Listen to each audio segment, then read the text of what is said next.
Hello friend, आपको SSC career point में स्वागत है। आज आप देख रहे हैं वायुमंडल।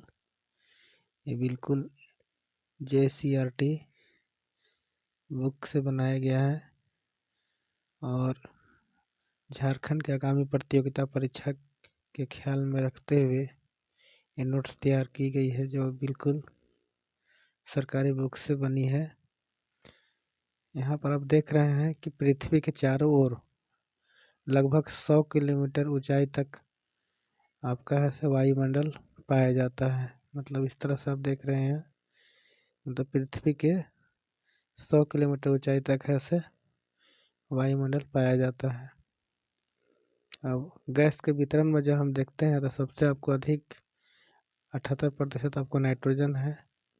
दूसरे नंबर में आपको ऑक्सीजन 21% है और 0.03% आपको कार्बन डाइऑक्साइड और 0.93 आपको ऑर्गन है।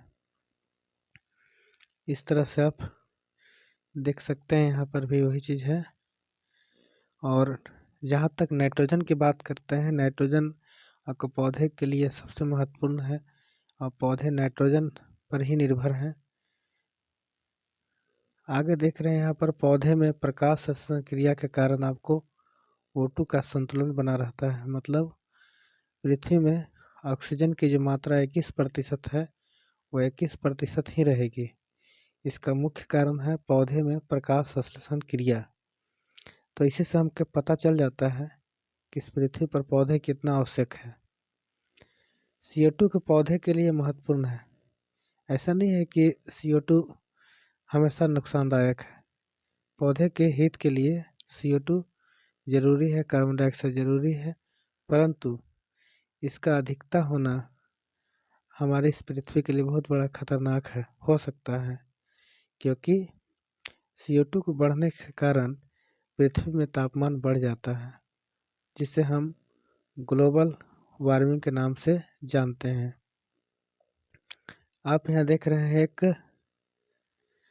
क्षोभ मंडल में हर आपको 165 मीटर की ऊंचाई पर ऊपर जाने पर 1 डिग्री सेल्सियस तापमान में कमी हो जाती है।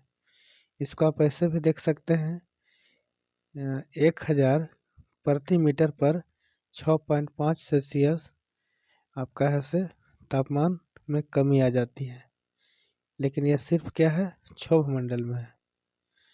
अब इसको आप इस तरह से देखा जा सकता है। यहाँ पर डाटा आप देख रहे हैं जो आपको यहाँ पर है क्षोभ मंडल।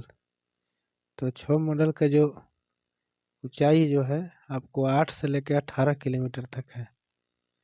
ये पृथ्वी से सबसे सटा हुआ है और जितनी ही प्राकृतिक घटना जो घटती है, हवा, तूफान, बादल, वर्षा, तमाम तरह से जो घटनाएं हैं आपका क्षोभ मंडल में ही घटेंगे, आपको 8 से 18 किलोमीटर के अंदर।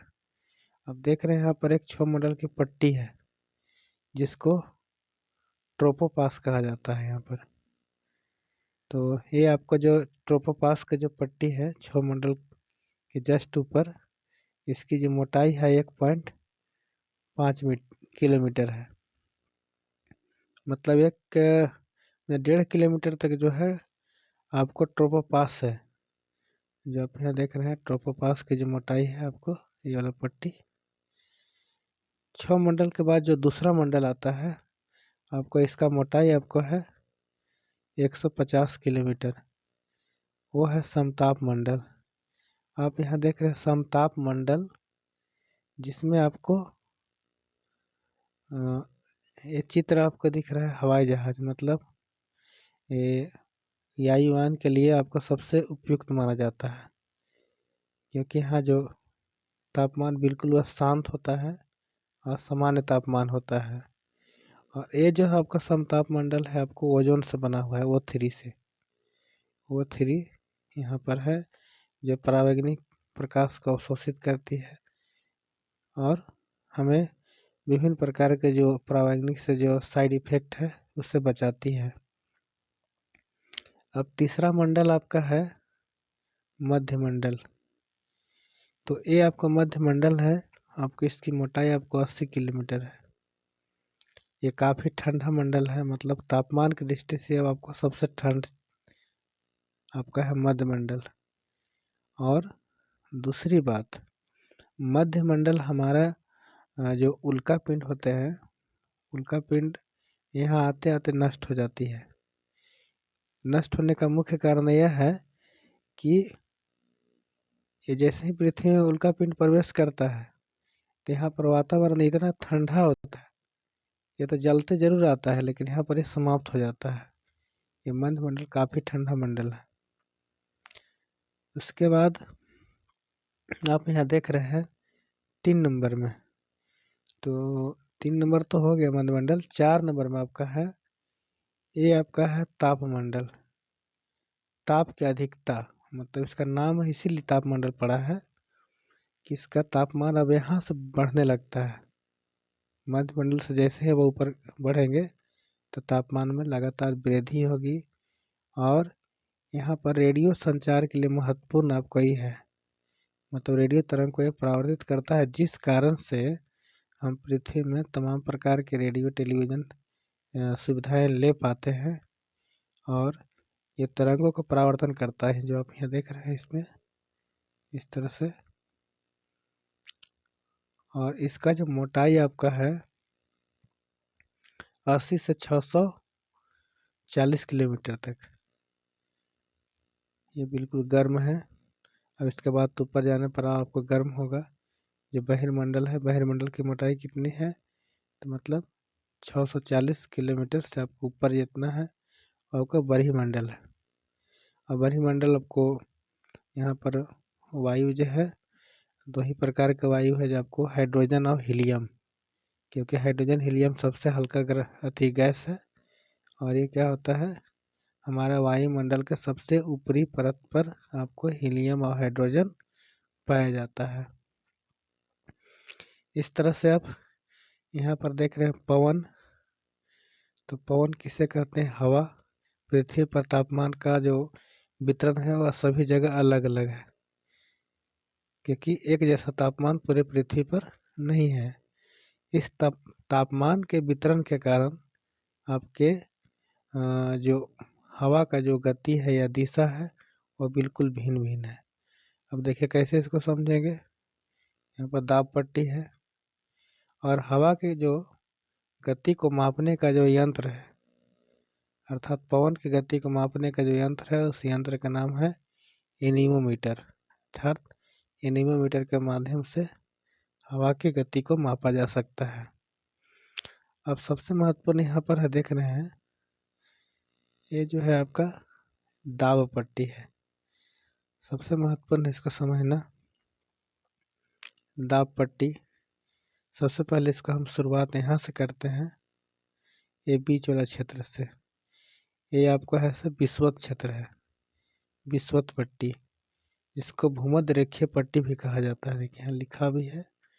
तो भूमध्य रेखीय पट्टी क्या है, बीच वाला है ये क्षेत्र आपको भूमध्य रेखीय पट्टी है, जो पतला वाला है, जो 0 डिग्री पर है। यहाँ पर आपको निम्न दाब होता है, मतलब हवा का जो दाब होता है वह कम होता है। और इस पट्टी को डोलड्रम भी कहा जाता है। विषुवत पट्टी का दूसरा नाम क्या है, डोलड्रम।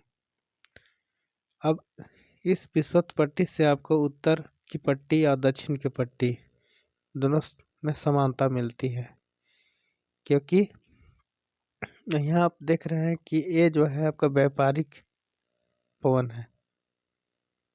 यहाँ पर आपका ये आपको उत्तरी पूर्वी व्यापारिक पवन और ये आप दक्षिणी पूर्वी व्यापारिक पवन, दोनों का जो दिशा है यहाँ पर दक्षिणी पूर्वी है, मतलब दक्षिण पूर्व से आपको इसका दिशा होता है हवा का बहने का। जैसे यहाँ पर देख रहे हैं ये आपको दक्षिण है, यहाँ इसको हम दक्षिण बोलेंगे। ये दिशा ये पूर्वी है। देखिए यहाँ पर ही पवन का जो गति है इस तरह से है। और ऐसे भी हवा जो है उच्च दाब से निम्न दाब की ओर बहती है। यहाँ पर भी देख रहे हैं आप, यहाँ भी है क्या, उत्तरी पूर्वी है। तो यहाँ पर आपको डोलड्रम की ओर इसका गति है। ये व्यापारिक पवन व्यापारिक पवन इसको इसलिए नाम रखा गया है क्योंकि व्यापारिक दृष्टि से यह काफ़ी उपयुक्त आपको क्षेत्र होते हैं। यहाँ पर आपको नाव चलाने, जहाज़ चलाने के लिए कोई ज़्यादा कठिनाई नहीं होती है। जितने भी यातायात होते हैं, समुद्री मार्ग होते हैं, आपको इसी एरिया से होता है, इसीलिए इसे व्यापारिक पवन नाम रखा गया है। उसके बाद आप देख रहे हैं जस्ट इसको आगे जब बढ़ेंगे 3835 का जो अक्षांश है आपको उपोष्ण उच्च दाब है। अब देखिए उच्च दाब है, इसको अश्व अक्षांश भी कहा जाता है। और जस्ट यहाँ भी आपको अश्व अक्षांश है जो 35 डिग्री पर है, और ये आपको उपोष्ण उच्च दाब, उपोष्ण उच्च दाब। अश्व अक्षांश में क्या है? उच्च दाब है। तो सीधा सा बात है कि जब उच्च दाब है तो हवा आपका उच्च दाब से क्या होता है, निम्न दाब से उच्च दाब की ओर, सॉरी, उच्च दाब से निम्न दाब की ओर बहता है। तो यहाँ पर आप देखिए कि यहाँ पर जो उच्च दाब है सीधा निम्न दाब की ओर गया है, यहाँ भी उसी तरह से है। तो यहाँ पर आप इस पछुआ पवन के बाद आप यहाँ देख रहे हैं अधो ध्रुवीय निम्न दाब। यहाँ भी आपका निम्न दाब बन रहा है। स्वाभाविक सा चीज़ है, जब यहाँ निम्न दाब है तो उच्च दाब से आपको हवा की गति होगी जो ध्रुवीय पवन है। और ये ध्रुव जो है आपका है, ये हमेशा आपको उच्च दाब होगा। उच्च दाब रहने का मुख्य कारण है क्योंकि आपको बर्फीली क्षेत्र, काफ़ी ठंड क्षेत्र है यहाँ पर, और उच्च दाब है, यह हमेशा इधर से ही हवा का प्रवाह होता है ध्रुवीय पूर्वी पवन की ओर। अब देखिए यहाँ पर जो पवन है, पवन आपको 3 प्रकार के हैं हवा, स्थानीय पवन और मौसमी पवन और अस्थाई पवन, मौसमी पवन और स्थानीय पवन, ये तीन पवन है। तो सबसे पहले आप जान जाइए कि स्थानीय पवन किसे कहते हैं। तो स्थानीय पवन जो है वो बिल्कुल एक विशेष क्षेत्र में लगातार एक ही दिशा में बहती है। जैसे आप पछुआ पवन आपको स्थानीय पवन है, ध्रुवीय पूर्वी पवन आपको स्थानीय पवन है, आपको व्यापारिक पवन भी स्थानीय पवन है। और इसी चीज़ को जस्ट दक्षिण ध्रुव में भी आप ले सकते हैं। यहाँ पर देखिए व्यापारिक पवन, पछुआ पवन, आपका है से ध्रुवीय पवन, ये तीनों पवन जो है आपका क्या है, अस्थाई पवन है। मतलब हमेशा इसका बहने का जो गति है आपको बिल्कुल एक ही दिशा में होता है। कौन कौन सा पवन है? व्यापारिक पवन, पछुआ पवन और ध्रुवीय पूर्वी पवन। अब थोड़ा यहाँ देखते हैं कि अस्थाई पवन वही हुआ जो चीज़ हम पीछे बैक में देख रहे थे। मौसमी पवन आपको क्या होता है, जो एक मौसम के अनुसार अपनी दिशा में बदलते रहती हैं। जैसे भारत का जो मानसून पवन है वो मौसमी पवन है। अब उसी तरह से स्थानीय पवन की बात करते हैं। ये आपको एक छोटे जगह में एक निश्चित दिशा में चलती है। जैसे आपको भारत का लू को स्थानीय पवन कहा जाता है, जो बिल्कुल क्या होता है, शुष्क पवन होता है। अब है आर्द्रता। वर्तमान में उपस्थित जलवाष्प की मात्रा को आर्द्रता कहा जाता है। आर्द्रता मापने का जो मशीन है वो आपको हाइग्रोमीटर है, अर्थात हाइग्रोमीटर से आर्द्रता या डेंसिटी को मापा जाता है। अब यहाँ आप देख रहे हैं अगला पॉइंट है जेट हवाई जहाज के पीछे से नमी निकलती है जिससे उस स्थान में धुआं जैसा दिखाई पड़ता है। तो हम सभी अक्सर देखा करते हैं जेट विमान जब चलता है तो बहुत लंबे दूरी से आपको इस प्रकार की आकृति बनती है, इस तरह से। तो हम सब ये समझते हैं कि जेट विमान से धुआं निकला है, लेकिन नहीं, ये धुआं निकलता नहीं है। ये बिल्कुल क्या है, वो जलवाष्प है, मतलब बादल है। कि होता क्या है कि जेट विमान से आपको जो हवा छोड़ी जाती है बिल्कुल हवा ठंड होता है, और इस ठंड हवा के कारण क्या होता है कि जो हवा में उपस्थित जलवाष्प जो होता है वो सिकुड़ता है, सिकुड़ करके बादल बन जाता है। ये रियल में ही बादल होता है, ये धुआं नहीं आता जेट विमान का जो पीछे से जो दिखाई पड़ता है। इसका बादल दिखने का मुख्य कारण यही है कि ठंड हवा रहता है, ठंड हवा के कारण ये बादल के रूप ले लेता है। अब देखिए यहाँ पर आगे जेठ हो गया संवहनी वर्षा। अब देखिए वर्षा का भी कई प्रकार है, जैसे अब संवहनीय वर्षा ले लीजिए। संवहनीय वर्षा किसको बोलेंगे? ये बस क्या होता है कि सुबह से 12 बजे के बीच ऐसा धरातल गर्म होता है, और गर्म होने के बाद जो उसका जो थी है वातावरण है गर्म होता है, और जलवाष्प ऊपर बादल बनता है। बादल बनने के बाद आपको 12 बजे के बाद ऐसे वर्षा होती है, अर्थात संवहनीय वर्षा इसी तरह से है। ये आपको संवहनीय वर्षा मुख्य रूप से आपके विषुवत क्षेत्र में होता है। विषुवत पट्टी पर आपका संवहनीय वर्षा की अधिकता होती है। अब यहाँ आप देख रहे हैं पर्वतीय वर्षा। तो पर्वतीय वर्षा क्या है? नमयुक्त हवा जब पर्वत की ओर प्रवेश करती है, तो प्रवेश करने से क्या होता है, ये फिर सिकुड़ जाता है। सिकुड़ने के बाद बादल का घनत्व तो बढ़ जाता है और वर्षा होना शुरू हो जाती है। अब 3 नंबर में और अंतिम में आपको है चक्रवातीय वर्षा। ये गर्म आर्द्र हवा है। यहाँ पर निम्न वायुदाब केंद्र बनता है चक्रवात में, जिस तरह से चक्रवात। तो चक्रवात का जो बिचली भाग जो ये वाला हिस्सा है, यहाँ पर जो होता है वो आपको निम्न दाब पट्टी बनता है। और निम्न दाब होने के कारण हवा इसमें प्रवेश करना चाहता है, लेकिन वो प्रवेश नहीं कर पाता है, चक्रवात का रूप ले लेता है, जो काफ़ी नुकसानदायक है। तो इस तरह से चक्रवातीय वर्षा होती है। अब चक्रवात ही वो एक तरह के हमारा भारत का एक राष्ट्रीय आपदा है, जो उड़ीसा के तट में हमेशा कभी न कभी आपको चक्रवात होते रहता है। एक आपका 1999 ईस्वी में उड़ीसा में अब चक्रवात आया था, जिसे महाचक्रवात कहा गया था। यह सबसे विनाशकारी था, इसीलिए नामकरण इसको महाचक्रवात के रूप में दिया गया। और इसका गति था आपको 260 किलोमीटर प्रति घंटा, बहुत हाईएस्ट है। 260 किलोमीटर प्रति घंटा हवा का गति बहुत तेज है। इस तरह से अभी तक 1999 के बाद बहुत सारे इस एरिया में चक्रवात आ चुका, जैसे तितली है, हुदहुद है, गाज है।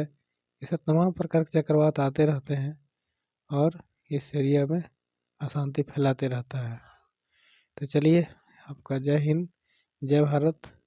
जो वीडियो को अधिक से अधिक मात्रा में शेयर करें ताकि आपके दोस्त लाभान्वित हो सके, और जो चैनल सब्सक्राइब नहीं किए हैं वो सब्सक्राइब अवश्य रूप से कर लें।